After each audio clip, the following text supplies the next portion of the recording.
Chain of command যারা break করবেন তাদের বিরুদ্ধে আমি মন্ত্রণালয়ে যোগদান করার পরের দিনেই মেসেজ দিয়েছি, তাদের বিরুদ্ধে মেজার্স নেওয়া হবে। চেইন অফ কমান্ড আপনারা বজায় রাখবেন, ডিসিপ্লিন বজায় রাখবেন। যে কোনো দুর্নীতির অভিযোগ আমরা তো as per rule disciplinary action নেব, কিন্তু আপনাদের সবাইকে স্মরণ করিয়ে দিতে চাই, আপনাদের প্রতিষ্ঠান হিসেবে এটাকে আমরা এমন একটা অবস্থায় নিতে চাই যেখানে আমরা দুর্নীতিকে কোনোভাবেই প্রশ্রয় দেব না।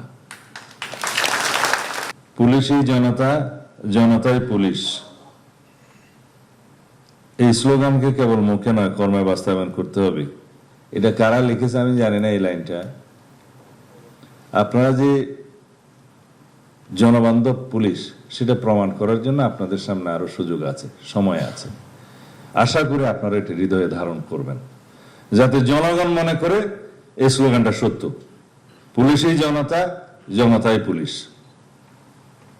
যে কোনোভাবে হোক প্রাতিষ্ঠানিকভাবে আমাদেরকে কিছু বিষয়ে বিব্রত হতে হয়েছে, সেটা কাটিয়ে ওঠার জন্য আপনারা যথেষ্ট চেষ্টা করেছেন বিগত 2-2.5 মাসে এই গণতান্ত্রিক সরকারের অধীনে, এবং ভাবমূর্তি আপনারা সমুন্নত করতে পেরেছেন বলে আমরা বিশ্বাস করি।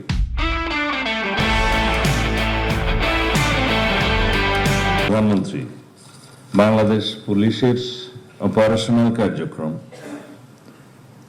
ট্রাফিক ব্যবস্থাপনা এবং অন্যান্য কাজে স্বচ্ছতা বাড়াতে বডি অন ক্যামেরার ব্যবহার আমরা বাড়াতে চাচ্ছি। এই ক্ষেত্রে কিছু বডি অন ক্যামেরা আমাদের আছে, আমরা ভবিষ্যতে সকল পর্যায়ে যাতে বডি অন ক্যামেরা ব্যবহার করে রেকর্ডেড রাখতে পারি সব বিষয়ে, তদন্ত, অপারেশন, সমস্ত কার্যক্রমে, সেই জন্য ব্যবস্থা নেব। জাতিসংঘের মানদণ্ড অনুযায়ী ন্যূনতম বল প্রয়োগ নীতির বিষয়ে পুলিশ সদস্যদের প্রশিক্ষণ প্রদান করা হচ্ছে। এক্ষেত্রে আপনারা সবাই দক্ষ পেশাদার পুলিশ অফিসার্স, আপনাদেরকে স্মরণ রাখতে হবে মানবাধিকারের বিষয়টি এখন অত্যন্ত গুরুত্বপূর্ণ, কিন্তু তাই বলে আপনারা অপরাধ কার্যক্রম বন্ধ করতে গেলে বা কমাতে গেলে বা প্রসিকিউশন টিমকে সহযোগিতা করতে গেলে তদন্ত কার্যক্রম যাতে সুষ্ঠুরূপে পরিচালিত হয়, সেই জন্য আপনারা কৌশলে যা যা করতে হয় সেরকম মানবাধিকারকে সমুন্নত রেখে সকল কার্যক্রম চালাবেন।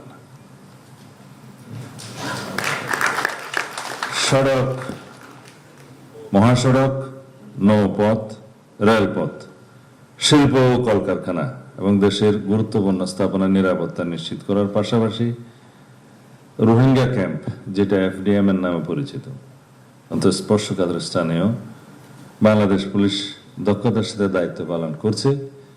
এখানে 4টা লেয়ারের নিরাপত্তা ব্যবস্থা আছে। প্রথম APBN, তারপরে পুলিশ, এরপরে সম্ভবত কোস্টগার্ড, BGB, তারপরে বাংলাদেশ সেনাবাহিনী। অপারেশনাল ছাড়া অন্যান্য কার্যক্রমে প্রাথমিকভাবে আমাদের পুলিশিং ব্যবস্থায় যা যা আছে সেটা করি। অপারেশনের ক্ষেত্রে আমাদের যৌথ অপারেশনের ব্যবস্থা সিদ্ধান্ত গৃহীত হয়েছে, আপনারা সিনিয়র অফিসাররা সবাই জানেন। বর্ডার এরিয়ায় BGB তার ভূমিকা পালন করবে সেই জায়গায়, নৌ পুলিশ এবং কোস্টগার্ড সীমান্ত যেহেতু নাফ নদী এবং আদার্স এরিয়া আছে সেখানে পালন করবে।